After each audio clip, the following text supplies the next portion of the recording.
1000 মাসে ইবাদতের নেকি আল্লাহ দান করে। জোরে বলুন সুবহানাল্লাহ। অর্থাৎ 80 বছরের ইবাদতের নেকি দেয়। জোরে বলুন সুবহানাল্লাহ। এই যে নিয়ামত, এই মাসে এটা রোজার মাসের বরকত এবং এই মাসে কোরআন নাযিল হয়েছে। এই রমজান মাস এসেছে তাকওয়া পরহেজগারির জন্য। লোকের মাথায় বসবো। এই রমজান মাস এসেছে আল্লাহ ও বান্দার সঙ্গে সম্পর্ক জোড়ার জন্য। কেননা রোজাকে রেখেছে আর কে রাখেনি আল্লাহ ছাড়া দ্বিতীয় কেউ জানতে নাও পারে। কেউ যদি মনে করে আমি লুকিয়ে লুকিয়ে খাবো, খাওয়া যায় না? যায় না।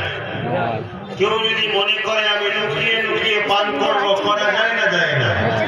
লোক তো উজু করতে করতে তো ডুবলে নিতে পারে, উপরে ডুবতেও তো 2 ঘন্টা নিতে পারে।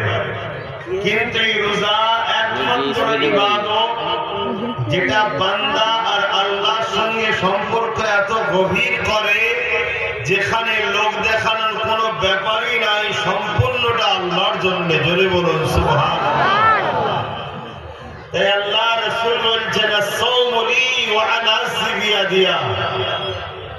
রোজা আমার আল্লাহ জানাচ্ছে এটা আমার খাস ইবাদত, আর এর পুরস্কার হলাম আমি আল্লাহ নিজে। জোরে বলুন সুবহানাল্লাহ। প্রত্যেকটা জায়গায় পুরস্কার দেয়, উপরেও কম দেয়। আল্লাহ বলছে রোজাদারকে তো একটা পুরস্কার দেবো। রোজাদারের পুরস্কার কি? আমি আল্লাহ নিজে হলাম রোজাদারের পুরস্কার। জোরে বলুন সুবহানাল্লাহ। অর্থাৎ যারা রোজা রাখলো তারা পুরস্কার হিসাবে আল্লাহকে পেল। জোরে বলুন সুবহানাল্লাহ। রোজাদাররা কিয়ামতের দিনে সবার চোখের আড়ালে দ্রুত আল্লাহর জান্নাতের দরজার গোড়ায় পৌঁছে যাবে। জোরে বলুন সুবহানাল্লাহ। এই রোজাদার এত বড় নিয়ামত, এই রোজাদারদের জন্য দুটো আরো খুশি আছে।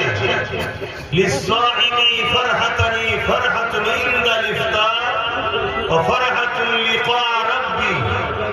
রোজার যে ইফতার সামনে নিয়ে বসে, এই সময়ে দোয়াটা কবুল হয়। আরেকটা হলো লিকা রাব্বি, আল্লাহ দিদার পাবে। জোরে বলুন সুবহানাল্লাহ। সেই পবিত্র মাসে আমরা এতগুলো মানুষ